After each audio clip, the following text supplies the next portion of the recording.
Hello, ladies and gentlemen. We are back from vacation, and I know you're thinking, well, wait, aren't they every other Tuesday? Well, me and Chrissa said too much has happened.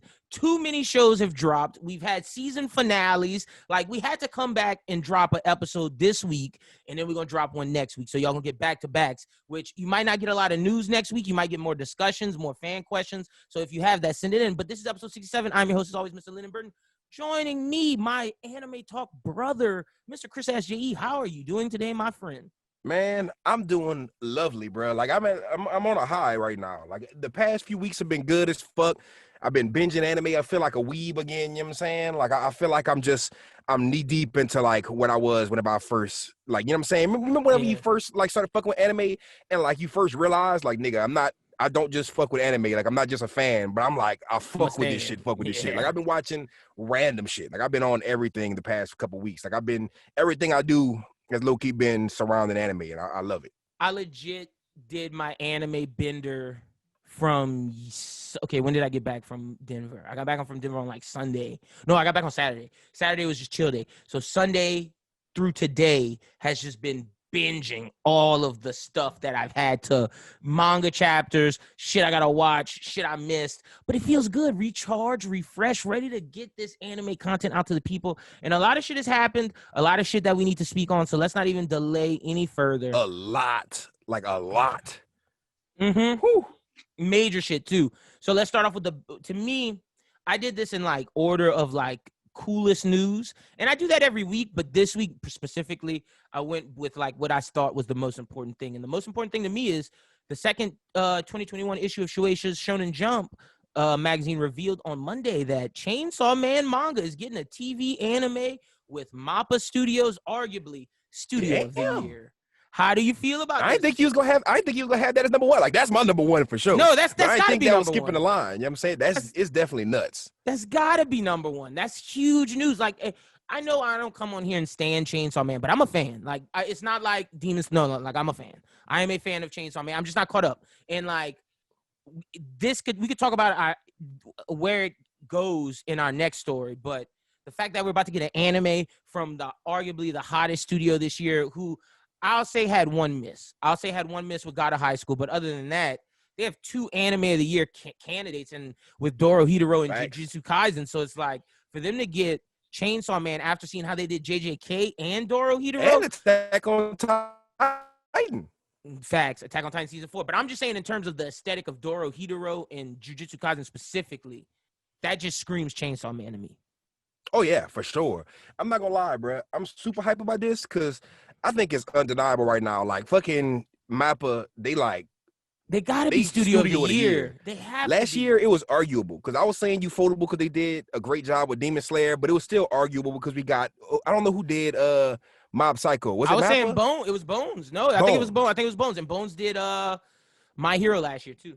See, because like last year was debatable. This year, nigga, MAPPA taking them W's. And we could say they fumbled with the rock on God of High School. But I think they really fumbled as far as just the pacing and how they delivered it. But as far as the animation goes, they, like, I can't lie, the fights in God of High School, that's what kept me watching it week to week. You know what I'm saying? Yeah, so, Bones was definitely my studio of the year last year because they did Mob Psycho and My Hero. But yeah, no, this year it's MAPPA, man. Like, I'm not even that W. And they coming for 2021 too. Yeah, and it's not gonna even be like, it's not gonna even be something where it's like, oh, we're waiting for the Anime Talk Awards. Like, there's some stuff that like we've tweeted like, oh, we don't know who the hell is gonna get it, but like for Studio of the Year, it's pretty obvious. Like, I don't think that's everything else is up. It's a toss up. Everything else. Like, I think if you say anybody else other than MAPPA, you're just trying to be that hipster cool person and just be like different.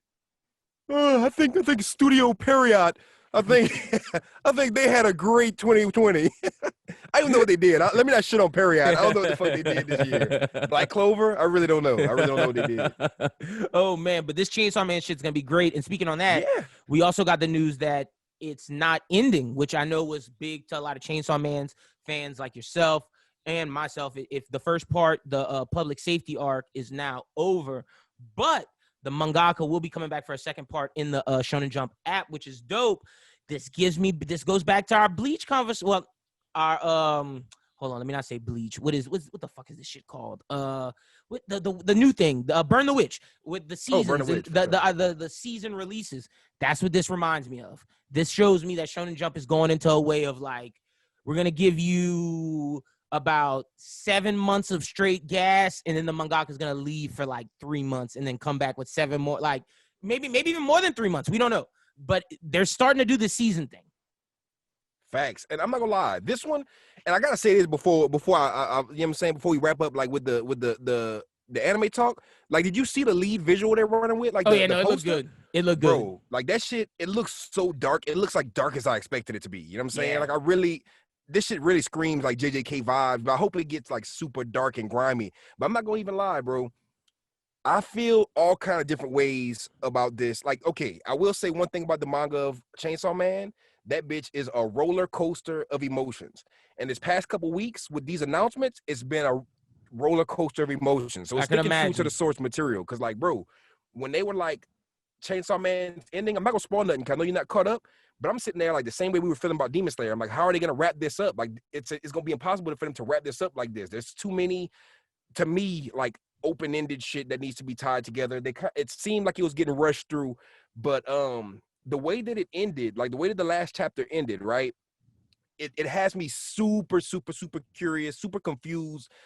It has me super, like, I'm anticipating where it's gonna go with this. I have no clue. Like, this is one of the ones where, like, usually I got some sort of speculation. I'm like, I think it's gonna go here. I think it's gonna go here. Right now, the closest thing I could imagine they're gonna do with Chainsaw Man Part 2 is switch it up completely. Like, new MC, new everything. I feel like they're gonna switch the whole script, and then towards the end of Chainsaw Man Part 2, they're gonna bring Denji back in, because I feel like whenever they said Part 1 is ending, 'cause I thought the shit was gonna end, and then when they said announcement, I was like, okay, they're gonna announce the anime. But when they announced that Part 1 is ending, I'm like, is Part 2 gonna be like, is Part 1 gonna be referred to as Part 1 and Part 2 gonna be referred to as Chainsaw Man Part 2, or is it gonna be its own thing that's like linked to Chainsaw Man, like kind of like a sequel series? You know what I'm saying?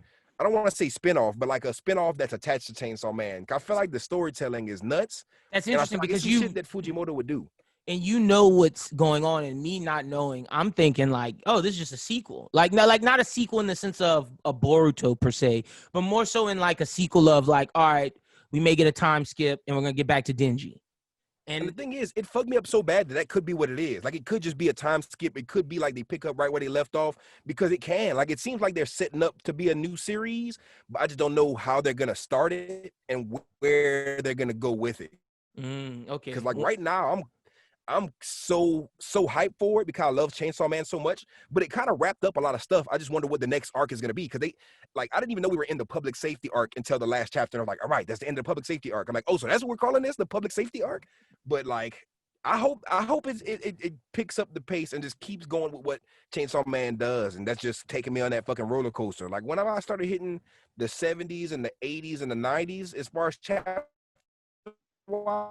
shit just took a turn for like crazy. Like, if it was already spiking like in excitement and just madness in the first like 50, 60 chapters, 70, 80 was like all over the place. Cause I'm sitting there like every chapter was fucking me up. You know what I'm saying? Like, I didn't know what to expect. So I hope they keep that going. Cause like, I'm not gonna lie, that roller coaster of emotions was one of the main things that kept me intrigued by Chainsaw Man. Cause they knew how to throw you for loops and make it not feel forced, make it not feel like bad writing. It seems like exceptional writing. The thing I like about Fujimoto is he won an award too.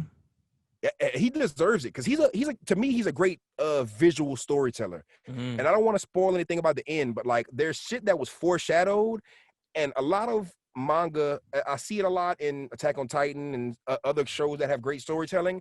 I see foreshadowing done in exposition, all kind of shit. With this, it's like you see foreshadowing in specific panels, and it's like that shit comes back, and it's like you don't expect it. When you go back, it's like, oh my god, this insignificant thing that I didn't think meant anything now means a lot. It's like I didn't even expect Fujimoto to bring it back like that. So I just know he's on some next level shit as far as storytelling. So I'm definitely like how you say week to week with like how, you know what I'm saying, we were talking about how One Piece week to week is like crack.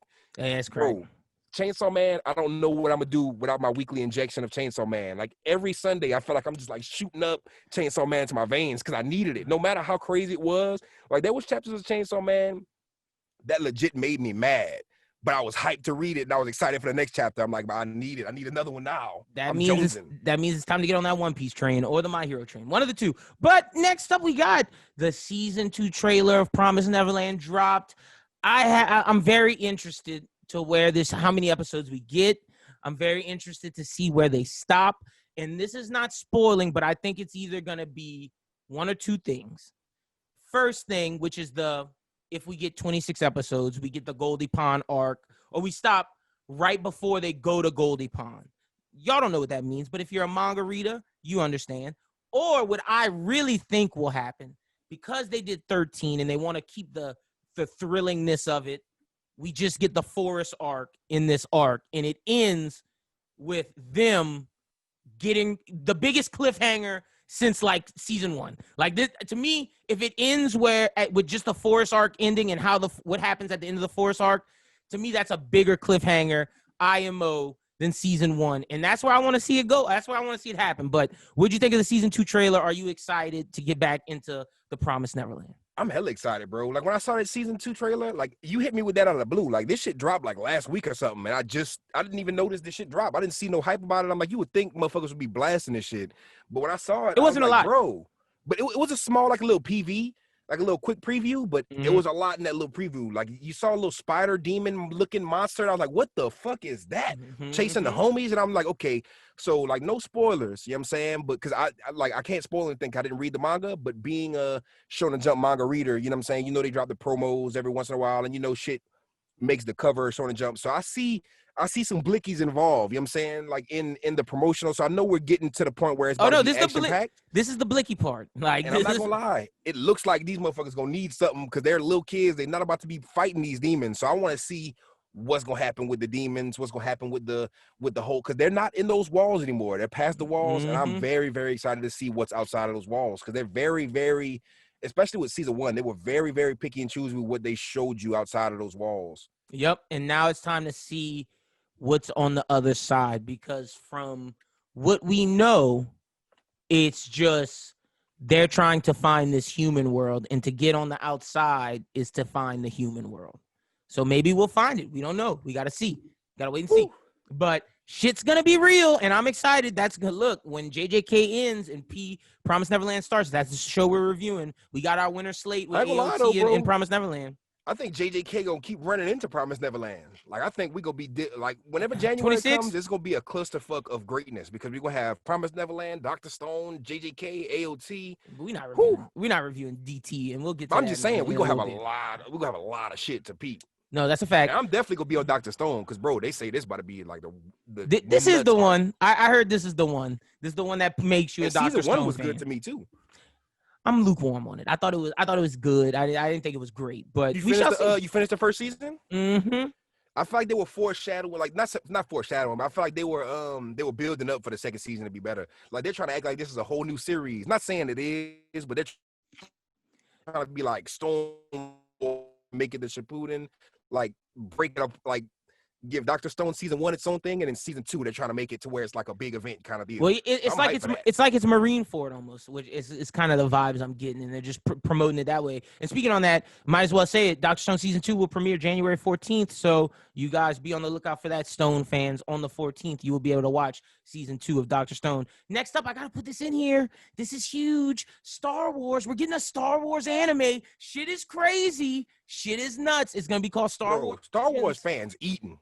Like, look, we're not here to talk about all that other Star Wars news, but the anime part of Star Wars, I'm excited for this. Chris, I know you've seen the Star Wars fan animations that people do with like the anime background. So I know you realize that this show, this movie, this franchise, this IP could very much so work in the anime realm, especially since Star Wars is heavily damn near ripped off samurai culture and Japanese themes. Like, let's not act like the Jedi aren't samurai. Let's not act like everything they wear aren't kimonos. Like, let's be real. So, like, this fits that motif, and the fact that Japanese anime creators are going to do it, I'm excited to see their take on it. I'm super excited. The closest thing I've seen to anime Star Wars is, well, first of all, Clone Wars. It's not anime, but like it's animated. Yeah. And definitely I saw I don't know if it was official, but it was like Toriyama artwork of like what Toriyama would draw Luke Skywalker in him as, and that looked amazing. I don't know if it was fan art in Toriyama style, but it looked very, very Toriyama, like he did it. And I remember when I saw it, I believe that it was like Toriyama did fan art, his own fan art of Star Wars. So seeing actual anime content of Star Wars, I'm hyped for that, because I know there's Star Wars manga out there. Like there's fan-made Japanese Star Wars manga, but it's just not official. Like Disney didn't give it that stamp. So just the fact that Disney put budget behind this, like if I know one thing about Disney is that they got the budget. They have the budget. They have the rights to do whatever the fuck they want. And from all the other Star Wars, I know we're not talking about all the other shit, but like from what I've been seeing, like people have been pretty satisfied with everything coming out of the Star Wars verse so far. At so I least don't think they're now. gonna do wrong. At least right now, Mandalorian onward. We're not gonna talk about those movies, but like Mandalorian onward, they know what they're doing, and hopefully this anime will be great. I'm definitely gonna be staying tuned to this because, like I said, if you've ever seen the fan animated Star Wars where they go through like all the different movies and they put like your favorite OP behind it, whether it's a Bluebird, whether it's I even saw the Demon Slayer OP. They put all kind of different OPs behind it, but. They put Definitely Demon Slayer OP on everything, bro. Definitely excited for this new Star Wars anime. Next up, this is big. This is like the biggest news, and I don't know how I feel about this. The anime streaming service Crunchyroll announced on Wednesday that Sony's Funimation group has acquired Crunchyroll. They paid $1.175 billion to acquire Crunchyroll. My problem with this is Crunchyroll is very good at not censoring content. Crunchyroll gives it to us how Japan has it for the most part. Funimation, on the other hand, is big time censors. So like, what you mean? Like censoring as far as what?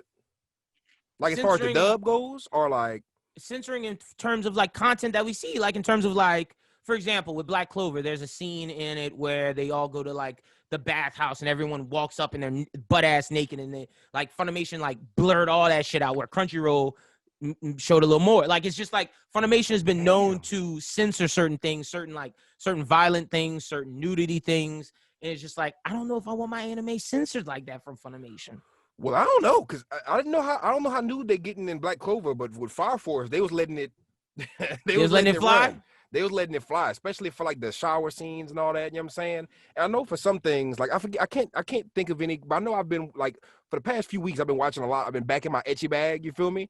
But they do have a lot of censored versions of certain anime on Crunchyroll, but there are certain ones that are completely untouched. So I guess it just depends on who sells who the content, or I know Funimation, they are big with the, switching shit up a little bit, but as far as but now that Crunchyroll's owned by Sony, it's like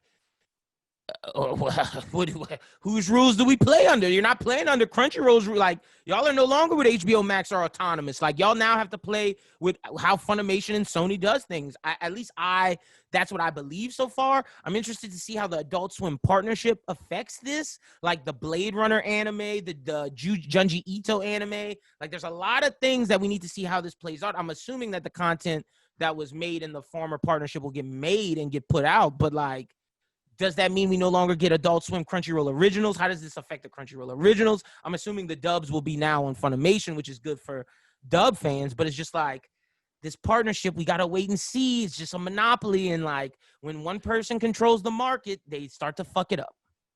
Yeah, you're right about that. And the one thing I'm excited about is, and the one thing I got questions about is, I'm paying my Crunchyroll bill, I'm paying my Funimation bill. Oh, I need one bill. Yeah. Who am I going to be paying? Because my thing is, bro, and it runs deeper in my pockets because Funimation ain't expensive and Crunchyroll is very affordable. But what I'm saying is, like, I'm paying two separate bills, hitting two separate times in a month. You know what I'm saying? At the same time, when I want to watch Akudama Drive, when I want to watch Uzaki, is it Uzaki or Ukazi with the little bowl cut? Yeah. The ecchi show, like if I want to watch that shit, I gotta go to Funimation. When I want to watch other shit, I gotta go to Crunchyroll. When I want to watch a Demon Slayer dub, I gotta go to Funimation. When I want to watch other shit, you know what I'm saying? Like, so I'm sitting there like, okay, so am I not gonna have a Funimation and a Crunchyroll app anymore? Is it just gonna be one app, or are we still gonna get Crunchyroll just owned by Funimation? Am I still gonna have to go to Crunchyroll? And pay I can't think of any Crunchyroll exclusive. Well, like, but like Tower God, like am I still gonna have to go there for this and there for that, or am I gonna be able to get them both on both? The Fire Force simulcast, like the sub simulcast, is not on Fun. Like There's And certain there's things. some dubs I can only get on Crunchyroll. Like I've been watching dub on Crunchyroll too. I always thought before I got a Crunchyroll subscription, I always thought it was sub only. But there's a lot of dubs on there. Like Oh no, I there are watch through High Dive a and lot of whatnot. dubs. But there's a 100%. lot of dubs on Funimation that's not on Crunchyroll, and a lot of subs on Funimation. Like they got Funimation has their own. I don't want to say because Crunchyroll has Crunchyroll exclusives. I don't think Funimation has Exclusives necessarily yet? Funimation No. exclusives, but they have exclusives as far as like they don't have originals, but they have exclusives. Like they didn't produce something like Crunchyroll produced Tower God Got a High School, but they definitely have Akudama Drive, and you can't see that shit on Funimation on No. Crunchyroll. You know what I'm That's saying? a So fact. I just want some of that Also, exclusivity to blend in. I'm just gonna be honest. The Funimation app is trash. Don't make me switch to that. Like, give us VRV. Like, at least put Funimation on VRV or Crunchyroll, because like at least one thing, the Crunchyroll IP is way better than the fucking the fucking Funimation tech or the whatever the app technology that Funimation uses is not as good as VRV and Crunchyroll. So hopefully It's we been get slowly getting better. Like it's been getting a lot better. I feel like they've been polishing up on some of the things that I had the biggest gripes about. it's But bad, bro. better is like, you know what I'm saying, a weak compliment when it was so bad to begin with. Not to shit on Funimation because I love them as a company, but as far as their app, especially when I was on my PS4, I don't be on the PS4 a lot anymore. Like right now I'm on my Samsung TV and I have a Funimation app. And my biggest complaint about Crunchyroll is they don't have a Crunchyroll app for my TV. Like they have a Crunchyroll app for my phone, but as far as the TV, the Funimation app is running a lot smoother. But I have to go, and I'm glad Samsung has the internet browser app, because I just go on Crunchyroll and I'm logged in. It doesn't log me out every time I log in, or every time I go into the internet browser on my Samsung TV. It runs Crunchyroll very well. So, like, to be honest with you, I prefer running, even though I have to go type it in the fucking, you know what I'm saying, like You with the prefer remote, doing like, that, and I know that's way worse. I know and that's that's way worse. And that's bad to say that it's still Funimation better has than the this Funimation user app. accessible app, and like I still would go on the browser The to watch PlayStation one Crunchyroll. is fucking dog shit, Oh, I bro. can't deal with that shit, bro. Yeah, like Oh my god, it's just the bad. buffer is ugh. Yeah, it's really bad. Like I said, I hope we get to keep VRV because VRV is amazing. That's an amazing app. That and Crunchyroll itself, two amazing apps. But we will keep you guys updated on what comes from this partnership and how the dice fall. But now it's going to be interesting to see, now that Crunchyroll, Sony, and Funimation all are one under one banner. They're a big hub for anime now. So it's like, how does Facts. Netflix respond? How does Hulu respond? How do these other streaming services respond? But we'll keep you guys up to date. Speaking of Disney and doing Star Wars with anime, Marvel, another property of Disney, is partnering with Shueisha to do a Deadpool samurai manga on the Shonen Jump app on December 10th. This is huge. This is huge because not because of the Deadpool property per se. No, this is huge for My Hero spinoffs. This is huge for My Hero X I didn't even Marvel. think of that. That's I what did I'm not even excited think about for. that, bro. Like, if you're gonna do Deadpool in Shueisha, I might as well get a fan service My Hero, Hirokoshi, Peter Parker, Deku Tayo crossover shit. This could be the beginning of that. I didn't even think about that. I'm glad you brought that up because, bro, that's like, I didn't even think about that even. Like, hype off of, because they gave us a promotional picture with Deadpool with the pacifier in his mouth, and he's like, it's like baby Deadpool. I could tell this is gonna be action packed and goofy as fucks. I hope it sticks to every Deadpool trope there is in the book. But just the fact that it's Shueisha and Shonen Jump, I was just more excited about it being in Shonen Jump. But now, like, the possibilities with that being endless, I didn't even think about that. Like My Hero, Well, My while I love Hero, One Punch Man, they but still, I even don't know if they that, still got One Punch Man. you could do One Punch Man X Deadpool just because they're both fourth world breakers. They're both like joke characters. Like, there's a lot that can happen from this partnership. So, and now that Disney's doing an anime, I could see the manga of the Star Wars anime going into Shueisha, Shonen Jump. Like, this partnership could lead to multiple avenues. So it's going to be interesting to watch. Like, if Disney was smart, which I hope they are, and I feel like they are to a certain extent, I feel like it would be perfect for them because they're letting Marvel, they're letting Shonen Jump get the Marvel collab. I hope this is just an experimentation, and I'm gonna show love to this because the more love we show to it, the more potential we have in the future. But I'm thinking about it like this, like Toei, right? Like Toei is a company who does Toriko, Dragon Ball, Digimon, and One Piece, and from that you see the Toriko, One Piece, Dragon Ball collab. So with Marvel and Shonen Jump collabing with Disney letting that happen, who's to say we can't get Get like the The like a My special. Hero X Marvel special on Disney Plus. It don't have to 1000%. be. It really don't have to be canon. But like, if you give me a Disney Plus, like I already got Disney Plus, or my girl got Disney Plus because we watch all that shit, the you know the new shit, but Yeah. and the OG shit. I just feel like if they give us some crossover content, they don't have to just keep it manga exclusive. Like they could give us an actual movie with like My Hero X-Men crossover, or like, you know what I'm saying, One Punch Man, fucking Spider-Man cross, or like Deadpool crossover. Like there's endless possibilities. I didn't even think about that, but I'm glad you brought that up. That's nuts. That it's gonna be huge. So like this is something that we need to show support to because the possibilities are endless because of this. Next up, sad news. Had to put this on. This is the last story. I need you to explain. I just need you to, as a fan, how do you feel? So let me read it. Demon Slayer Kimetsu no Yaiba, the Mugen trailer movie, has broken nearly all box office records in Japan and is almost there to overtake Spirit Away. Hasn't done it yet, almost there. So it's made about 30 billion yen gross box office. It's a little bit more than that because this week busted a good 900 million. Yeah, so it might be more than that. So this is what Gotouge made. So they estimated that Shueisha's rights, that Gotouge's rights to the story was only around 4 million yen, with only 2 million yen going to Gotouge for the theatrical release. Bro, that's bad. That's just a bad look. Like I know the contract people are gonna be like, she signed the contract, and I know I'm the person that said that with with Taylor Swift and with some of these rappers, but it's just like, come on, fam. If you want to keep your talent, like treat them a little bit better than that. And now it makes sense why Gotouge was just ready to get the fuck up out of there. Like a lot of things just make sense now. How do you feel about this as a fan? I feel a lot of different ways, but this all boils down to, you know what I'm saying, just people with the money and the people with the power abuse the fuck out of that power. So I'm looking at it like, okay, I get it. Gotouge, she wrote one of the best-selling manga of 2019, 2020. Was her first story, pretty much. First story. She's like, she signed that contract. I look at it like Uzi, right? Uzi came in the game. He was a nobody. He signed the DJ Drama Don Cannon. They dropped the mixtape, the real Uzi, and that was kind of the experimental mixtape. Nobody really knows it because they all attribute it to Love Is Rage 1. And it's not an Uzi podcast. I'm just saying, like, I'm looking at it as record labels because that's the main thing I could compare it to. Bro, she got so I look at it as like she's a new head in the $38,000. game. She gets signed and doesn't know what she's signing because she's like, oh shit, I'm about to be in Shonen Jump. This is like every mangaka's dream. Sure, whatever the fuck, like whatever the case may be, let me sign my soul away. So towards the end of Demon Slayer, the manga, I'm looking at it to where like Shonen Jump's trying to hold her. They're sitting there like, hey, bro, you gonna do the fuck we tell you. And I remember she was very she had some kind of private home issues going on to where she needed a break. Shonen Jump was cracking that whip. They was like, bitch, Demon Slayer is booting up right now. We can't take no breaks. We need that next chapter. And she was like, okay, well, fuck y'all. I'm gonna wrap my manga up. Nigga, we gonna end this manga in like the next month and a half. Announce the end. You feel me?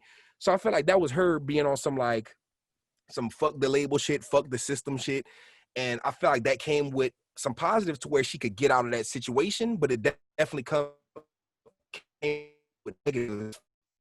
Like, they don't give a fuck about her. They're sitting there like, bro, in the big three era, when all we had was Bleach, Naruto, and One Piece booting up the sales for Shonen Jump, they needed the Gintamas, they needed everything on the side to help kind of keep everything afloat. But now it's like, bro, they still got One Piece, they got Boruto, they still got Dragon Ball Super, all the big powerhouses, and Demon Slayer was not their only new powerhouse. It was a huge one, but Jujutsu Kaisen's giving them that bag, Chainsaw Man's giving them that bag, Promised Neverland. So I feel like right now, and you see it with how they hold Kishimoto. Like Kishimoto dropped Samurai 8. He's like, all right, guys, look, just let it be mid right now. It's gonna get good, I promise. They were like, get the fuck out of here. Snip, snip. We gotta make room for I just pray because they sold the movie. I'm guessing that's what this means. I don't believe they sold the Demon Slayer story itself for $38,000. I believe they sold the movie rights for $38,000, and she only got $19,000.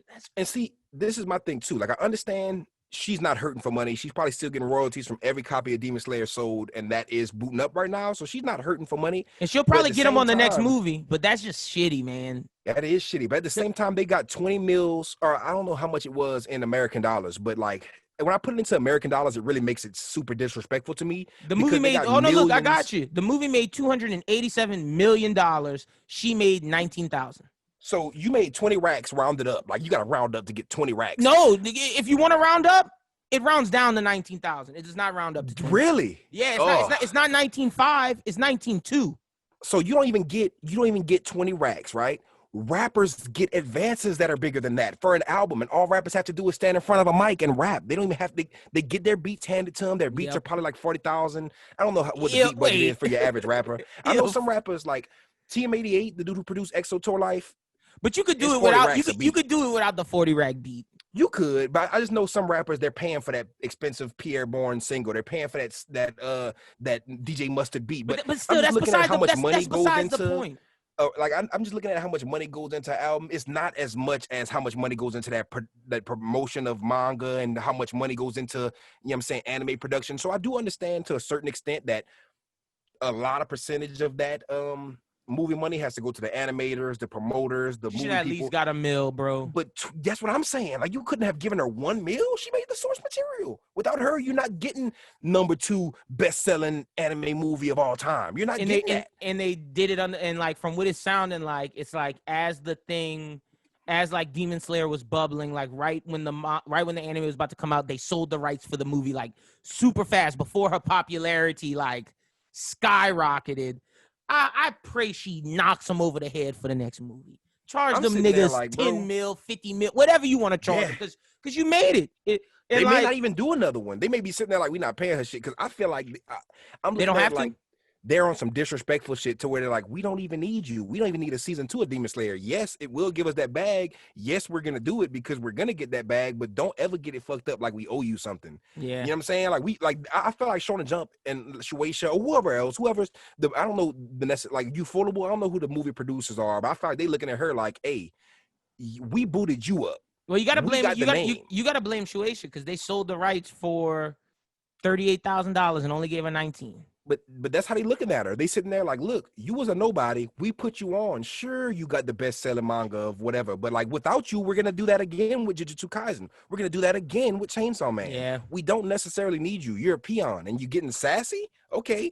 And I'm saying I don't feel like that. I respect Gotouge. She's one of my favorite mangaka. You know what I'm saying? You know how I feel about Demon Slayer. You're the biggest fan. So like, I just know how labels work, and I know how niggas with money work. So I know they looking at her like, you are a walking bag to us. And whenever you start talking back, we still gonna get the bag off you regardless. So we could treat you however we want to treat you. We could cut you whatever we want to cut you. We could cut you your $1 million and we could still be eating. But since you want to be sassy, we're gonna give you 20 racks. Keep being sassy and see what happens to you. Because they still got right to the anime for the next however many arcs of Demon Slayer they have. So I feel like it's getting ugly, like behind the scenes. And I feel like that's why she's so, like, when I look at it as how she ended the manga and how disrespectful it was to the fans, I don't think she was doing that to the fans. I think she was giving a fuck you to them. Yeah. And I feel like they deserve that fuck you, but at the same time, they're not going to learn their lesson. We're not going to see anything good from that. They're sitting there like, bro, on to the next bag. That's all. That's all. We see how quick they snip shit. Fucking like, Demon Slayer's over. We got Kaiju number 8 and Undead Unluck coming up. So like, they got the bag. They're like, Shonen Jump is in their prime. Like, I've never seen this many hits. Great Shonen Jump hits coming out. That's a fact, and that's a problem, and that's something that, like, you know, but their power. No, what you was gonna say? I just wish that like these creators get properly taken care of. that's all. And you know, exactly. Gotouge, I'm sitting there like they're drunk with power. And at the same time, we always, I know us in the anime community, I've seen For Never World talk about it. I'm sure we've talked about it several times, but the conditions of these anime studio workers, it's not very livable. It's like they crack the whip at them to the point where they treat those animators like shit. And I'm looking at how they treat the mangaka, the people who are literally creating the source material. And it's like, bro, we gotta fight for our goats too, because we fight for the day-to-day worker that's overworking, being overworked and dying in the fucking in the workplace because of stressful work conditions, being overworked, stressful hours. I just imagine how they're treating these creators. Like, I'm imagining you got these crazy creators that are making some of the greatest content you've ever premiered in the pages of your magazine, and you treating them like they're like McDonald's workers. You know what I'm saying? And I bet you Kishi felt away because they didn't treat him like that when he had Naruto. Bro, they don't treat Oda like that, and they damn sure don't treat Oda and fucking Horikoshi like that. Oh no, Horikoshi. they eat. I'm sure Horikoshi and Oda are very compliant because Oda's been with Shonen Jump. I'm Oh, pretty sure they have a good they work went through it. relationship. I know they went through Oh yeah. the trials, but now it's like, But see, the thing nigga, is, suck my if dick. I got if a Oda 1,000 needs a week off, chapters. you know what I'm saying? If motherfucking If Oda needs Horikoshi 3 needs a weeks week off, they giving it to him. They but that's giving that it to him. respect that they've built with the Oda's been around See, for a I don't long even know time. if and from this story, I don't even know if I could say it's respect. I think it's because they know what that is. See, Demon Slayer at the time when it ended, I don't think they knew what that was. I really don't, because, and I know you could say some of the sales from the manga represented, but there's no way you can tell how it happens when episode 19 drops and Ninja does what Ninja does. There's no way you can predict that. And I feel like you're exactly right. To the point where, you know what I'm saying, they know what they got with One Piece, but not saying Demon Slayer blew up off a fluke, but they weren't expecting that. So that's just an extra bag. It doesn't really matter to them. Their main bag is One Piece, Boruto, My Hero. One Piece, My Heroes, whatever else they got that's the powerhouses. Demon Slayer became a powerhouse, but it was an extra powerhouse. So it's like, if you gotta go, you gotta go. They still got other ones that, like Jujutsu Kaisen's a potential powerhouse. You know what I'm saying? It's about to get to that level. It's about to get to that level, and that's the thing. It's like, oh, if I ever heard they treated Oda like that, not just American, like Japanese One Piece fans would lose their. They know they can't do that. They know they can't. There's certain people they know they can't mess. I don't think it's above that though. I think they do know that, but I think if it came to it, I mean, look how they did Kishimoto, bro. They said Samurai 8 is trash. Make it good or you're gone. It's different though, because that was Kishi. That was like them saying, all right, Kishi, we throwing you a bone. Like, you made Naruto. We gonna just rock with you because, you know, we got business. And if the business is good, we gonna keep giving you that Naruto love. If the business is bad, well, we'll see what happens. Same thing could be said with Kubo. And maybe that's why Tite Kubo said, nah, nigga, we doing it in seasons. I'm not giving you niggas all this. I mean, it's nuts, bro. It's crazy how they treat them, and it's just something that us fans need to just be aware of, to take up for, like Chris said, take up for these goats and these legends that we owe some of our lives to, for creating some of the best content we've consumed, you know? And at the end of the day, bro, it's our dollar. Really, it's the Japanese dollar, but at the same time, our dollar goes into that too. If some shit just completely flops in the West, I'm pretty sure it doesn't take a super hit in Japan, but at the end of the day, people are gonna see.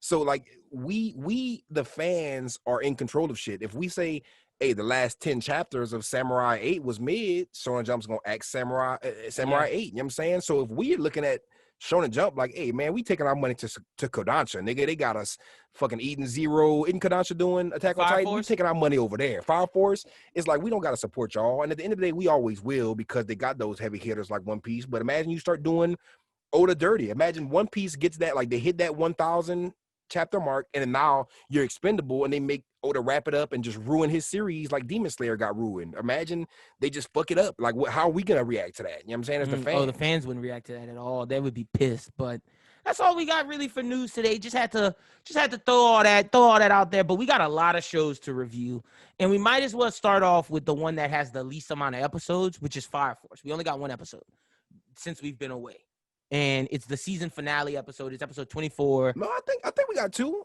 We got two. We didn't talk about the episode 23, the one with I'm pretty sure we talked about that one. When they first started training. Did we? Yeah. Wait, hold on. I'm gonna let you know. 1, 2, 3, 4, 5. Wait, 6, did we talk about 7, like last episode? Because 8, we've been going for 3 weeks. Did we talk about the My Hero movie? Yeah, we did. We talked about that last week. Okay, good. Okay, good. Just making sure. Oh no, we might have two. We might have two. But all that happened really in 23.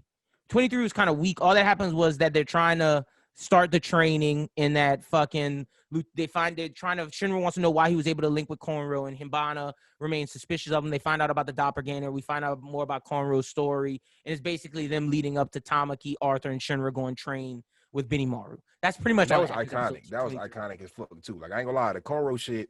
I was waiting for him to get a little bit more shine. You know what I'm saying? He got some good backstory. I like that a lot. I like how, like, you know what I'm saying, the doppelganger was low key like a doppelganger. It was like not polar opposites, but it was like parallel with him. That shit was dope. Yeah, no, that was definitely great. But episode 24, Signs of upheaval. This is the season finale. Benimaru continues to push Shinra and Arthur to their limits to unlock their hysterical strength.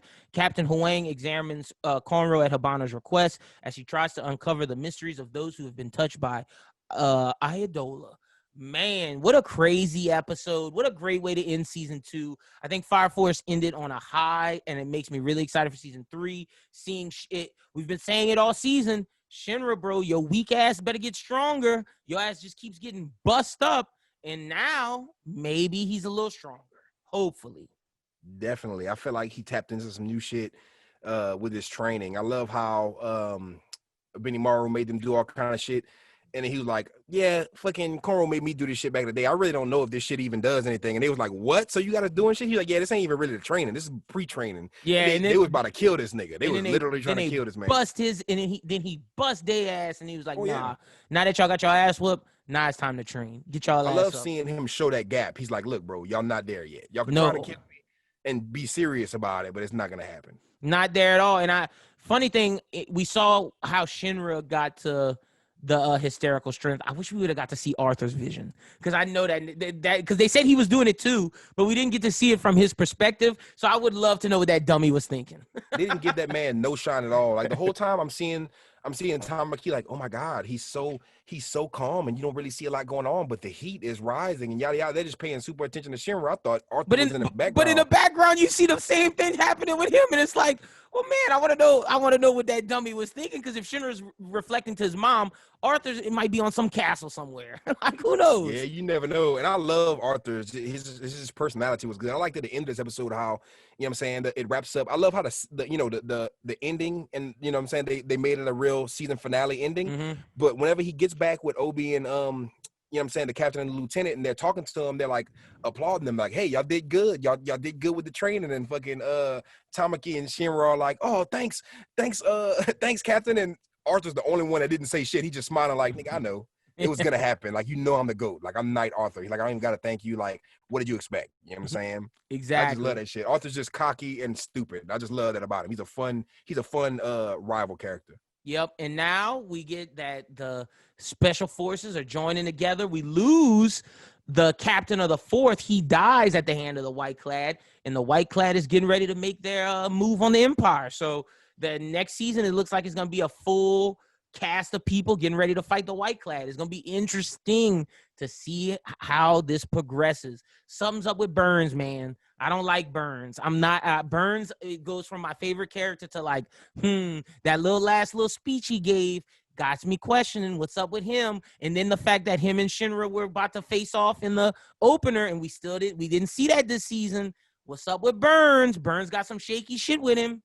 Yeah, I'm not gonna lie. I'm so glad not saying glad, because I love this season, but I'm so glad this season's over, because now I have an excuse to read the manga and catch up. Like, because this is something now, like season 1 ended and I was like, okay, cool. But season 2 ended and now I'm like, this is crack. I can't have the next week without Fire Force content. So I'm excited. I definitely didn't expect them to kill, what was his name? The old man? Oh yeah, the captain of the 4th. Yeah, he was the captain of the 4th. I did not, like, I saw them, you know, we peaked at episode, what was it, 21, 22? Yeah, and then like with 23, you see it start slowing down. They're having a quick training arc. I'm like, okay, so we're going to end the season, just, you know what I'm saying, building anticipation for, I didn't think we were going to kill him on the way. I you know what I'm saying, but and I still want to know what happened with that, because I don't that whole situation is super fishy to me. Everything about that super fishy. I definitely need to see more of that, because Shinra saw it. Like, Shinra saw it in the Adola. You know what I'm saying? If I'm not mistaken, right? Yeah, he did. He definitely. So I'm hype as hell to see that. And that goes more to what's up with the Idola link, and then we see fucking Show is back, so that's gonna mess with Shinra next season. And what's up with Humea at the end? Why was she crying? What was up? And Chiffon was just like, man, fuck this bitch, and he just turned around. He was just like, I'm not dealing with this hoe. She gave me problems all season long. She don't even want me no more. Fuck this bitch. I'm not gonna even go console her ass. I thought that shit was hilarious. But yeah, man, I'm ready for Fire Force season 3. Season 2, phenomenal. It's season 2 probably wouldn't win anime of the year, but I definitely think it needs to be nominated. I don't know. It's up there for me. Like, it's definitely up there for me. Like, it's definitely a contender. It's definitely one to where I can't just dismiss it as. That's what I'm saying. As, like, it gave me some good moments. It was light years ahead of season 1. It might be best returning show. Oh yeah, I don't even think we had too many other returning shows this year besides Attack on Titan, which we're not really going to get the full extent of until next year. Yeah, facts. So this definitely is a contender. it definitely. So shout out to Fire Force season 2. Shout out to everybody who worked on it. Great season. Y'all accomplished a lot. I like season 2. Chrissa thought it was okay.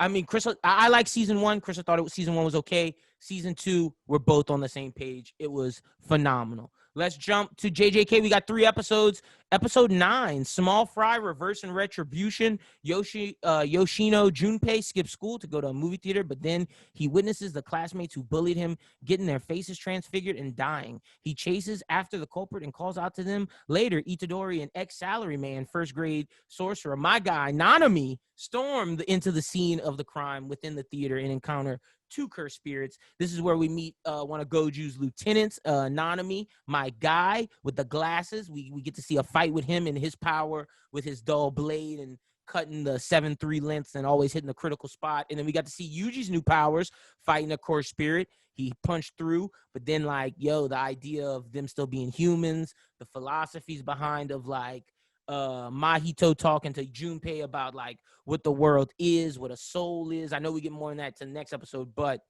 very, very good episode with episode 9 leading into who this villain Mahito is. Definitely. I definitely like Mahito. I definitely like the kid. What's his name? The Junpei. Kid. Junpei. But I definitely like how he's like the little emo kid. I definitely like how Mahito's kind of like a free spirit. We learn more about him in the next episode, which I'm gonna touch on when we get there. But he's definitely intriguing as far as a villain goes, because he's not Jogo. You know what I'm saying? He's definitely not Jogo, and that's definitely obvious. I'll definitely getting introduced to our boy. What's his name? Which Nagami? One? Oh, Hanami? No, Nanami. Oh, wait, which one? Who is it? Nanami? Nanami? Talking about the dude with the glasses? Yeah. Yeah, you talking about Nanami. I said Hanami. Yeah, it's Nanami. But yeah, him. He's definitely a badass character. As soon as he got introduced, I was a fan. Light work fan, but the more screen time he got in that episode, the more I liked him. So I'm definitely looking forward to seeing him in the future, especially the next couple episodes. He showed me he was intriguing for a good reason. Yeah, he was one of my favorites. What would you rate episode 9? No, he is my favorite character in this thing besides Goju. Really? But yeah, I'm a big Nanami fan, especially from where his story progresses. Him and Goju are my guys. But what would you rate episode 9, 1 through 5? I'll give it a strong 4. Yeah, that's sure. where I'm at. 4-2. I'm like 4-1, 4-2, the introduction to Nanami, but I think he gets more characterization and it gets better in episode 10. And with that speaking, that's idol transfiguration. Itadori is placed in charge of investigating Yoshino, or aka Junpei. So he turns to his assistant supervisor, Ichiji, for a plan. Their plan to have a low-level curse attack Yoshino and engage his response fails. So Itadori speaks to him directly. After watching Itadori ultimately drive away the teacher he hated, Yoshino decides to hear him out. Meanwhile, Nanami has pinned down Mahito's base and he delves in the underground sewers to face Mahito. Let's talk about the Junpei stuff first. I think it's interesting because we see the philosophies of Yuji versus Mahito big in this episode, because Junpei at one point is he's ready to give it up. He's ready to just be a killer. He's ready to follow Mahito's words. But then that interaction with Yuji gives him a little bit of hope, and it shows that you could keep fighting. And I think that's an interesting comparison between villain and hero. And then we get to see the villain really do his shit and just be a badass, and him and Nanami going ham. And the fact that Nanami is one of the grade 1 sorcerers and couldn't even light a candle to this guy just shows how strong Mahito is. Definitely. Mahito's definitely just the fact that he was throwing paws with my boy, you know what I'm saying? It shows that he's strong. But as far as Junpei goes, that's his name, Junpei? Junpei. I keep saying Junpei. I keep thinking of Jinbei from One Piece. But Junpei, I love how he's this fucking school shooter-esque, emo kid-esque character, and how he was getting holed, bro. They was beating his ass. But they were burning his face with cigarettes. They were fucking that boy. They was bullying that man. Yeah.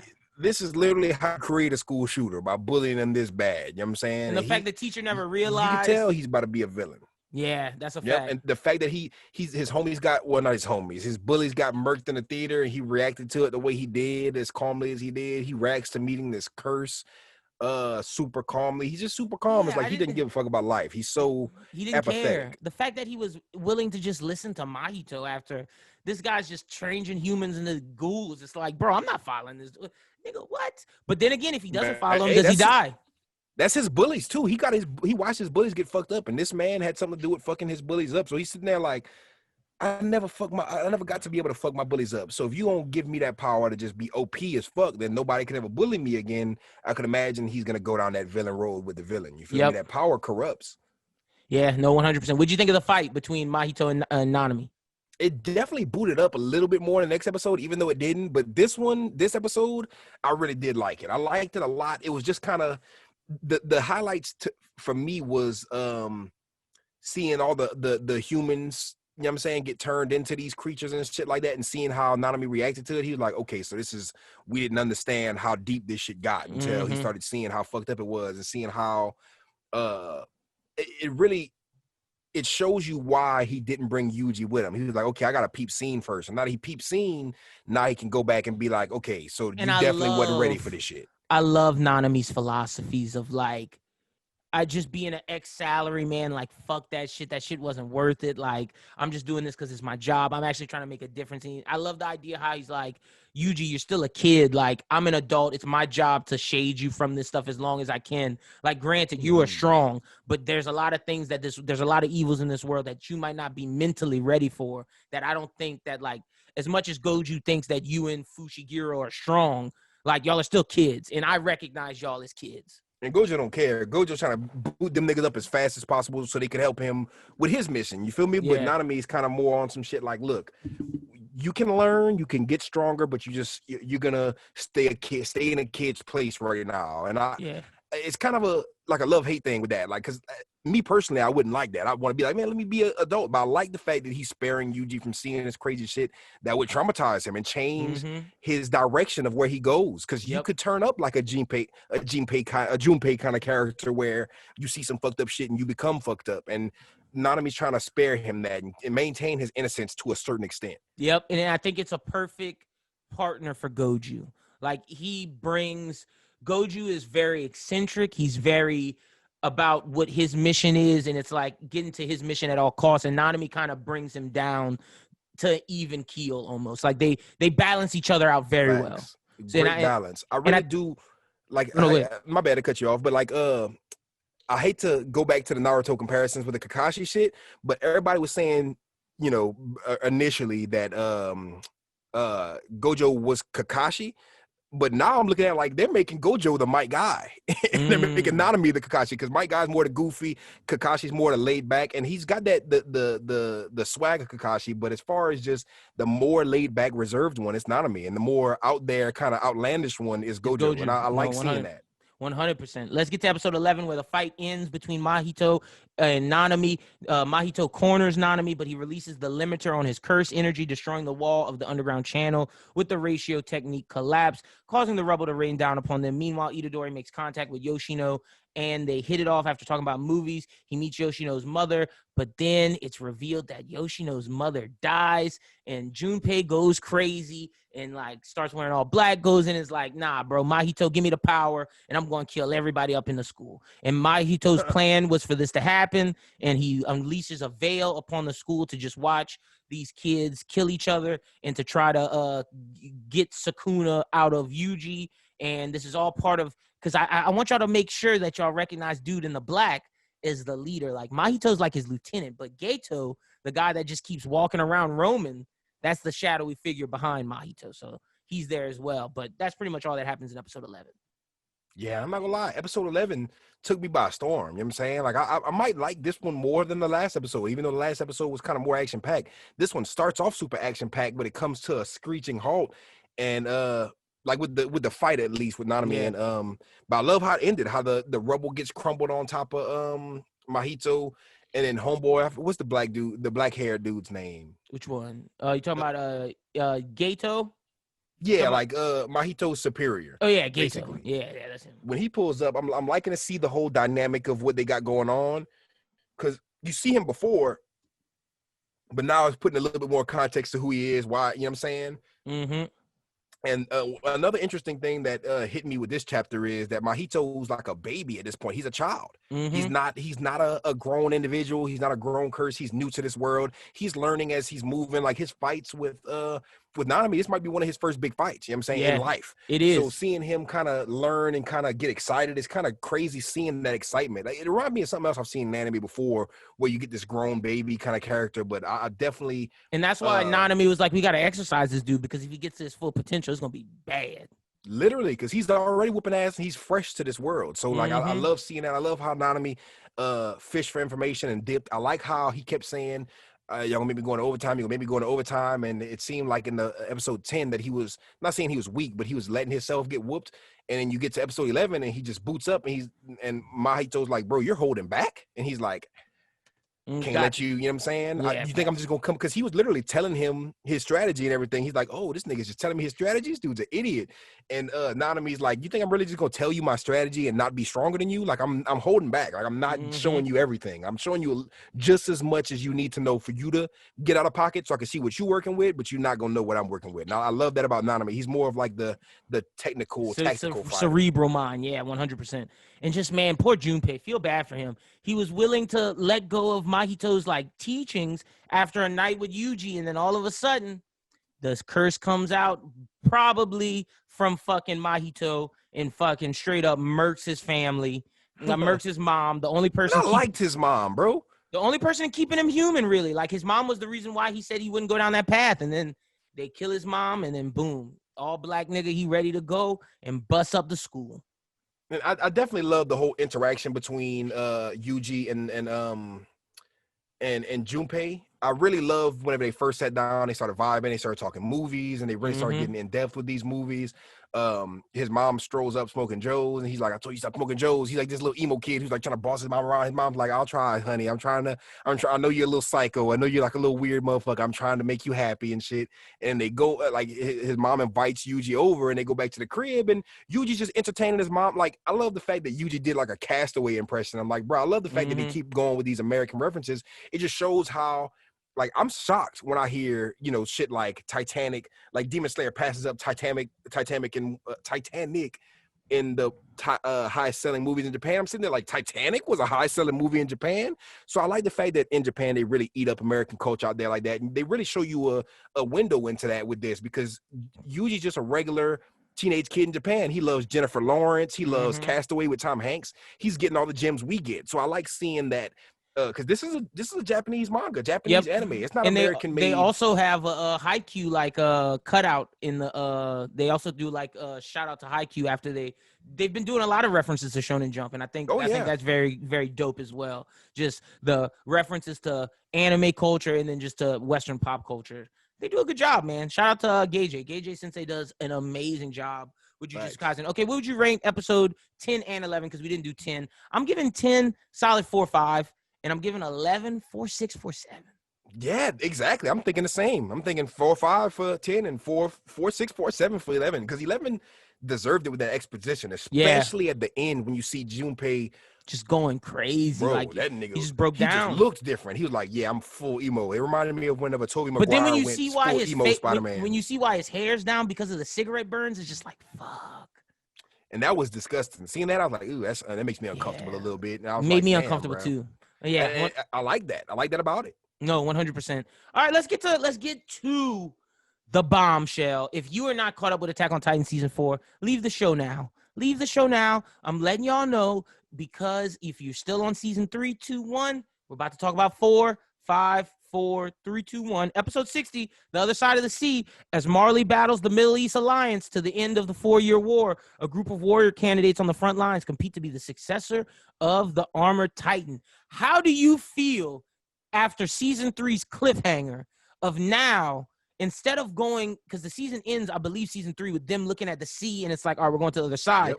This season doesn't start from their perspective. No, this season starts from the perspective of a character by the name of Gabby, Falco, and 2 other people that really don't matter. And they're basically Eldians, which they're Aaron's race of people, but they live in Marley.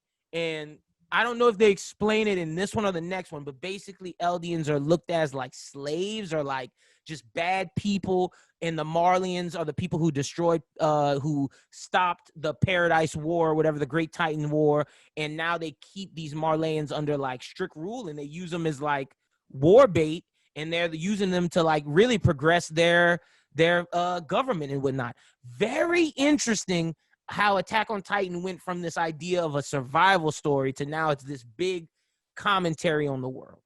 And I love that. I love seeing where this is going. Every episode, I'm getting a bigger picture of what the mangaka was trying to do, and I'm loving it. I'm loving the real world parallels. I'm loving the themes. I'm loving how it doesn't feel preachy. I'm loving how it's literally smacking you in the face and showing you what reality is. I definitely like bro, how, that scene when they're in the trenches and all the Eldians are like scared out of their minds, and it's like it's just like, oh man, I feel for them people. And I saw some weird shit on the timeline, you feel me, about, you know what I'm saying, they were talking about I saw some comparisons to Sasha. I saw people talking about Gabby. I saw people thirsting for Gabby. And then I saw people checking them and be like, hey, you know, she's 12 years old. And when I'm watching this, right, I'm not thirsting over Gabby, of course. But when I saw that, she is a soldier to me. A child soldier, yeah. Soldier. But I wasn't looking at her like a child. I was looking at her like she's the same age as Eren and them at the beginning of Attack on Titan. So I'm sitting there like, okay, so I'm looking at like, these are going to be the main characters of this season, or at least this episode. And I'm sitting there like, okay, so we're going to see. And then when somebody said on Twitter, she's 12 years old, it put into perspective to me. I'm like, wait, isn't she trying to become the next, what is it, the Colossal or the Armor Titan? The Armor Titan, because they don't have the Colossal. The next Armor Titan. But I'm sitting there like, so she's trying to become the next Armor Titan. And she's sitting there like with this idea, like, hey, let me go out there, distract, yada, yada, yada. I'm sitting there like, they just let her do that? She is 12 years old. I'm sitting there. That put into the perspective of me how fucked up this world is. How fucked up it is, and they don't give a fuck about her. They do at all. And Gabby is the perfect representation of ignorance, because she believes that if she becomes the Armor Titan, she can be the best soldier and show the Marleyans that the Eldians aren't bad. But they don't realize that, baby girl, they don't care if you kill all these people for them, or if you die. They don't give a fuck about you or your people. They see y'all as cattle, and they fucking hate y'all. Like, they fucking hate y'all. And I think viewing it from her perspective as being this innocence, I think through this season we're going to slowly see that innocence die. Exactly. And I have a lot of theories about that and other things as well, but definitely this whole episode put into perspective, like you said, how little they give a fuck about these people. Like, when you see season 1 of Attack on Titan and you see these Titans looking like low-key, they just look dumb as hell, like goofy as fuck, like run around, like, I'm sitting there like, man, these motherfuckers look like something's wrong with them, or look like they're just like, they don't look serious. Like, from season 1 of Attack on Titan, the biggest threat to the world is the Titans. And the thing that always fucked me up, especially watching the beginning of Attack on Titan, was how thrown off these huge beings look. Like, their faces, they just look like they were unintelligible. They did not look smart. It wasn't until you seen Colossal and Armor Titan to where you start seeing that these motherfuckers might be smart, but when they get thrown into that water, they're running around flailing, getting killed by Titan killers like Levi and them, because they're expendable. Nobody cares about these Titans dying. That's why it seemed like such a random thing for these Titans to just come in, and the city doesn't know what's happening. They're just sitting there like getting fucked up by these Titans, not knowing that it's a bigger thing. But like, it makes sense now that these Titans didn't seem too bright, because they're expendable. They're throwaways. Like, they just get thrown out there. They don't care how many Titans die. And we saw that with a specific mission. We saw that with the bombing of the city of the Middle East Alliance, when they just dropped, when Zeke just lets all of his Eldian brothers just drop off the sky, and he just does his Beast Titan thing to turn them into Titans, and they just fall on the city. They don't give a fuck about them people. And that was nuts. Like, bro, the battle in this between the Titans was great. Oh yeah, loved it. Like, whenever you see this, they have a whole plane. Like, this is not medieval times. This is not throwback. These motherfuckers got technology. It's not what you were made to believe Paradise is. Paradise is this stoppage of time. Like, Paradise believes the world is one way, but no, the world is like almost to where we are. I mean, and not, let me not say almost, but like, you get what I'm saying. Like, they have guns, they're developing aircraft, they're evolving. And like technology. When I first seen the aircraft, I was like, oh, so this is the type of secrets they've been hiding in the real world. I love the fact that we're not getting the perspective of Eren this season so far.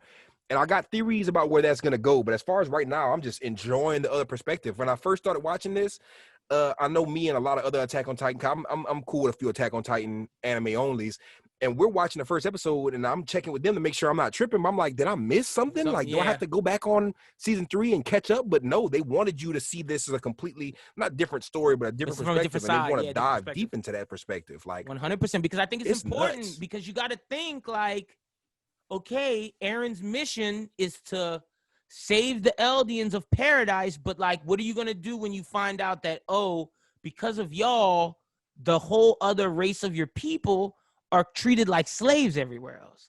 How do you deal with that? And that's one of the questions that's being posed right now. At least to anime only. That's one of the questions that has to be posed of like, how will Aaron react to the fact that it's not just his people that are being on paradise that's being viewed as the enemy. No, wait, Reiner and all these people are your your race of people, and they're doing this to save the race of people being trapped by these Marleyans. So who is the evil person at the end of the day? That's the question that's going to keep coming up. What would you rate episode 60? I thought the fights between all the Titans were great, but with this show, the commentary that we had, I feel, is more important than talking about Reiner smashing up a bunch of fucking guns. Like, that shit was dope. That was just great. Face value. Yeah, all of that. Yes, it's all the stuff that's underneath the surface with this show that's great. But love seeing the Jaw Titan. Love seeing all the other Titans come in and whatnot. And the episode ends with Zeke destroying the battlefield, showing how Titans are still strong. So we think. And that leads us to episode 61. But what would you rate episode 60, 1 through 5? I'm glad you asked me that. You know what I'm saying? Because that leads me to just, I got to throw this in there because, you know, I'm a big numbers guy, right? I'm looking at the Crunchyroll news shit right now. And it said Attack on Titan final season is my anime list's biggest premiere ever with 144,000 people logging in, like labeling it as watching. And I'm a big My Anime list type of person right now. Like, I've been on that bitch updating with, if y'all want to see what I've been watching lately, go look on there. But, like, you know how they let you rate everything? Mm-hmm. I gave this a 10 out of 10. This is a 5 out of 5 for me, 10 out of 10, 100%. Like, this had no lacking points to me. This is a great I've seen people, and I think this was more in episode 2, but I've seen a lot of people on the timeline complain about certain things as far as animation-wise. I think it's just people being nitpicky because it's a new studio, but to me, the animation was spectacular. Even the slow points where they're just showing facial expressions, everything was just incredibly on point. The scene from inside the aircraft, the scene where they hit the city before when you get the trenches, whenever Gabby runs out, every single scene was executed to perfection. And I watched this episode 2 or 3 times, caught different shit every time I watched it, and definitely didn't get less impressed. Like, you know how you watch a couple things every time and you'll see the same shit over and over and it kind of loses impact? I watched this episode a few times and the impact hit every time. Like, to me, it was so well done, so well written, and so well executed as far as how they adapted it. Because I don't read the manga, but I feel like I get the gist of where it was going. It was a great adaptation. It was 1,000%. 1,000%. Best premiere, like best season premiere I've seen in a long time. I'm giving it a 5 with you. I'm right there with you. I thought they blew my mind with it because I was very interested. Crazy they coming out the gate with them. I was very interested to see how you would feel about this episode because I didn't know how they would start it.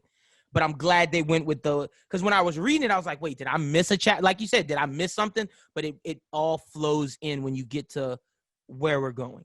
But let's get to episode 61, Midnight Train. Though glad the war is over, both the Eldian warriors and the Marley brass realize that they neither have a future unless they finish the job retaking the founding Titan within paradise. And in this episode is more so seeing the reactions to Zeke's failure, seeing the reactions to Reiner's failures, seeing how this world has been shaped due to their failures, seeing how they live inside of Marley as these Eldians inside of this. This is a spoiler, but they call it a ghetto. I'm just gonna throw that out there. Like, they live in ghettos. Crazy. Yeah, they live in ghettos and they keep them there. And it's like, I'm not gonna say any more because we're gonna learn more. But we start to see how shitty it is for these Eldians, like how bad it is. And I think Falco is very interesting as a mirror to Gabby because Gabby's still this idea that, like, yeah, I can be the great Eldian warrior and the Marleyans will forgive us. The world will understand that, like, we're good people. It's just fuck paradise. But nah, it's not fuck paradise. It's fuck all of y'all. it's like all of y'all. We don't give a fuck. And Falco's slowly realizing that because he's like, y'all are sending out kids to die. And Reiner basically confronts him in a sense of like, yeah, what do you believe? And then at the end, he hits him with this like, yeah, we don't want Gabby to go through that. Like, you got to take this because you understand what it really is. And it's like, damn, Falco's like, do I trust Reiner? What's Reiner's real intuition? What's his real thing? And we start to see that Reiner does not believe in what he has done because he knows that the people on the other side are good people. And I think it's interesting when he's talking to his family about when he's describing basically Eren, Mikasa, and everybody over there, when he's talking about them being savages and whatnot. And even Gabby's like, nah, bro, we can tell you're lying. And that's why your mom's not doing good. Like, you did not come back the same. Like, you're fucked up. But he is, because it's like he's conflicted because he knows that those people aren't bad people. And he knows at the end of the day, they are his people that he's destroying for these people that don't give a fuck about them. Facts. That is so nuts to think about too. Like, they treat these motherfuckers bad. Like, these motherfuckers are bait. Yeah, pretty much, bro. But pretty much. And the shitty thing is, it's like, well, Zeke, you're in charge of all this. Why are you just going along with this? And that's something that's going to get answered. And I definitely want to see more of that too, because I want to see what the big players in this game, what their motivations are, where, you know what I'm saying, where their head is. Because you see little bits and pieces of it, but you don't really get to see the full picture. Yep. And I'm speculating a lot about the full picture. You know what I'm saying? Like, I don't want to get too deep into it, but like, I love how you broke down the fact that the parallels between Gabby and what's homeboy's name? And Falco. I keep wanting to think his name starts with an R. I'm thinking about Reiner. But I love the way Falco and Gabby are kind of like, you know, good parallels, because I'm sitting there thinking about it the whole time, because I'm not a Marguerite. I don't know what's going to happen after this, but all I can go off of is foreshadowing. All I can go off of is small, subtle details that I feel like are important. And I feel like everything Attack on Titan shows, that's why I watch the episodes multiple times. I feel like they show you a lot of shit, and they give you a lot, even in the smallest instance. I'm going to ask it's a spoilery question, but it's not really. I just want to see if do you think you've seen any of the main cast? Ooh, no. Okay. No, I don't know. I'll say I don't know. I was just curious if that was part of your speculation. If I did, I didn't know it. But my speculation comes from this, right? And if y'all don't want to get spoiled, because I don't know anything, but I may hit something, and I don't want to spoil anything for anybody. I'm not going to answer it either way. I'm just going to be like, all right, cool. And I'm just throwing it out there. So take what I'm saying. If you listen to what I'm about to say, just take it as fan theory. But I want to dive deep into my speculation of what I think this is, right? Go ahead. I know for sure the mangaka has these anti-war themes since they started showing you the outside of the wall. You could tell that there's war going on. You could tell that it's this big thing, right? So seeing that they started this, like from episode 1, I was already questioning certain stuff and I'm already getting kind of confused. But episode 2 kind of sealed the deal for me that what I'm thinking is right, especially not too spoilery, but I can tell the perspective is shifting for a specific reason. When you see the original poster for Attack on Titan, you see the Titan coming over the wall, fucking some shit up. You see our gang reacting to it like, oh shit, we're getting fucked up.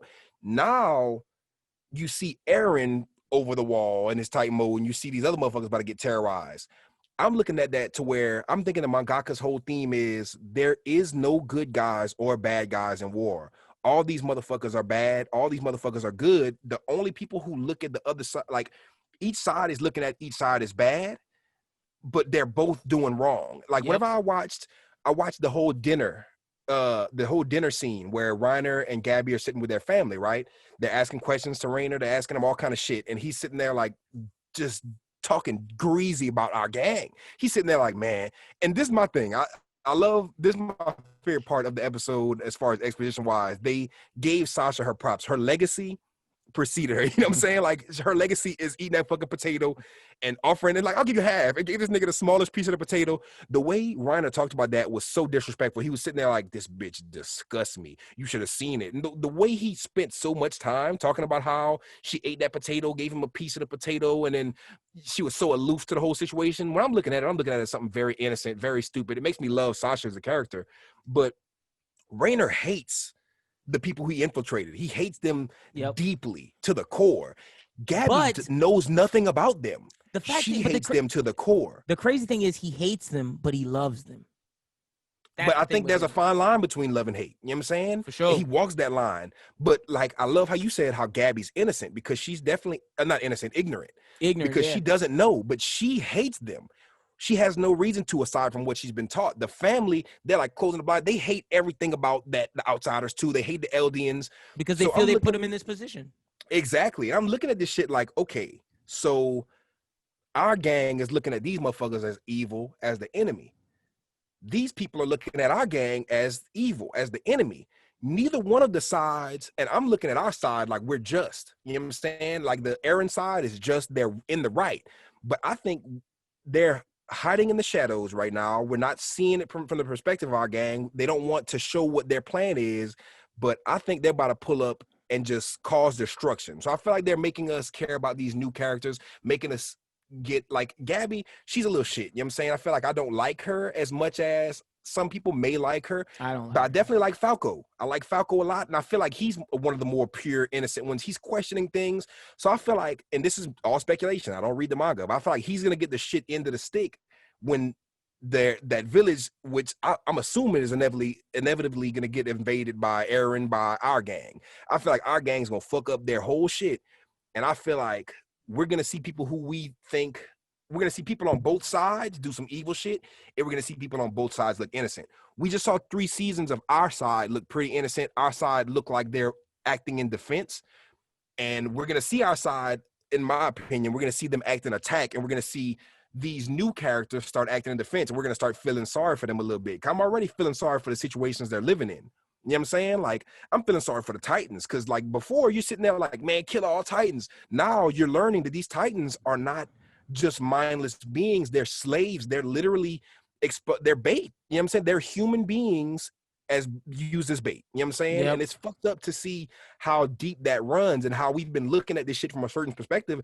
And the whole show is called Attack on Titan. The Titans are the bad guy. Now you're looking at the Titans like they're low-key not really the bad guy, because the bad guy is the person in charge, not the soldiers. And that's a big theme in war. Like, the soldiers are never the bad guys. It's the people who are telling the soldiers what to do. The soldiers act as if they're doing something just for what they believe in. You know what I'm saying? Because Yep. what they believe is what they've been told. And I just love seeing how we're starting to see that early on. Like episode 2, we're seeing that these deep characterizations of all these new characters we've been introduced to, and it's shown like a deep insight to their perspective, not only what they feel but why they feel that way. And it kind of makes me sad. I'm sitting there like, it's fucked up that y'all living like this and y'all have no control over it. So Yep. I'm definitely looking forward to seeing what happens from the future, because even the fact that these guys like Rainer is talking in the same room with Zeke and all them, and they're being spied on. And So they it's like, know. bro, y'all, and especially Rainer. Rainer's the main one that knows. I don't think everybody in the room knows. I'm pretty sure Zeke knows. I want to Yeah, say Zeke definitely knows. Zeke knows. Rainer knows. Bro, Rainer is going through it right now, bro. That nigga was like, yeah, I'm a lie. He knew, because if he says anything, they don't kill his ass. It's just nuts, bro. Like I'm definitely not expecting, like, out of And they all things I could already have are expected pissed with at season him. 4. They're already pissed at him because they failed the mission. And they talk And it's about that fucked up because multiple times. they did, I'm not saying they did a good job, but they didn't fail the mission on purpose. They're soldiers who failed a mission with good intent. Like, they're not even looking at them like you did a good job. They're looking at them like y'all are just fuckers. disgusting. Facts. Yeah, no, 100%. Episode 11, I'm giving it a 4.7, 4.8. It's high. I don't want to give too many 5s because I know we got a couple coming. I want to give it another 5, but like you it said, could be like 4, I'm not 8. mad at it if you do. The first one was like episode 1 is definitely a 5, especially off introduction alone. Yep. How hot they came into the game, but this one was a lot of exposition, and I feel like it's a 5 as far as being an exposition heavy episode. But saying that it's a 5 on exposition, it didn't deliver, the action. It didn't deliver a lot of other crazy shit. So I'll give it a 4.8 just because it could have gave it a little bit more. But as far as what it gave us, bro, it gave us so much in 30 minutes, dog. Yep. I don't think it's a full 30 minutes, including the intro and outro, but like they gave us so much. Like, I feel like I'm eating right now. I feel like I just watched the whole season's worth of content in 2 episodes. We're gonna see if your speculations are right. I can't say anything because I like I told you off air. I know up till a certain point, and then I know no more. But we shall see if your speculations are right. I'm very interested to see how you react to this season. I'm very interested to see how the anime only fans react to this season. but I'm excited. Season 4 of Attack on Titan is here, and it is living up to all of the hype. Well, this has been episode 67, my brother. Chris, tell the people they can find you at on social media. Find your boy, you know what I'm saying? You can search Fully Texas Ranger on motherfucking Twitter, you know what I'm saying? I'm out of pocket right now. I'm cutting up. I'm wilding on the timeline. I'm having more fun on Twitter than I ever did. I'm kind of controlling my content a little bit better and just engaging with people. So follow me at Chrissa SJE on Twitter, at Chrissa SJE on SoundCloud, Spotify, Instagram, whatever y'all want to search me up on. Definitely stay tuned to my anime list. I don't know. Let me look, see if it's actually going to show, because I want to give y'all the actual link. I think it's just my anime list /Chrissa. Oh, myanimelist.net/profile/Chrissa SJE, because I'm open to discourse on there. I want y'all to comment on my shit, come engage with me, because literally you can see every single anime I've been watching, and it lists it from what I've been watching, what I've been reading, as far as it shows what I read today, it shows what I watched yesterday, it shows what I watched Sunday, and then it shows you what I watched last week. And we don't talk about everything on, we talk about the heavy hitters on Anime Talk, but I ain't gonna lie, bro. I've been watching the quintessential quintuplets, Gas Pack. I would love for y'all to come watch some of that shit with me, because I love talking about this shit. I need more niggas on Twitter to come hop on the random throw it off bandwagon, because we getting season 2 top of next year. So, like, let's go. You know what I'm saying? I'm ready for season winter 2021. Not only are we getting Promised Neverland, not only are we getting Dr. Stone, not only are we still going to be getting JJK and AOT, but we're getting a lot of returning anime that was supposed to come in here in 2020. So I want to watch that with y'all. I want y'all to watch it with me. So come fuck with me on my anime list for sure. Hell yeah, y'all make sure y'all go follow Chrissa on Twitter and on his My Anime list for sure. Y'all be sure to follow me at LynBWT, follow Bros Who Think at Bros Who Think. Be sure to subscribe to the YouTube. We got anime content coming. The Akira video is coming. We got a lot of stuff coming. Don't you guys worry. It's all down Manga content too.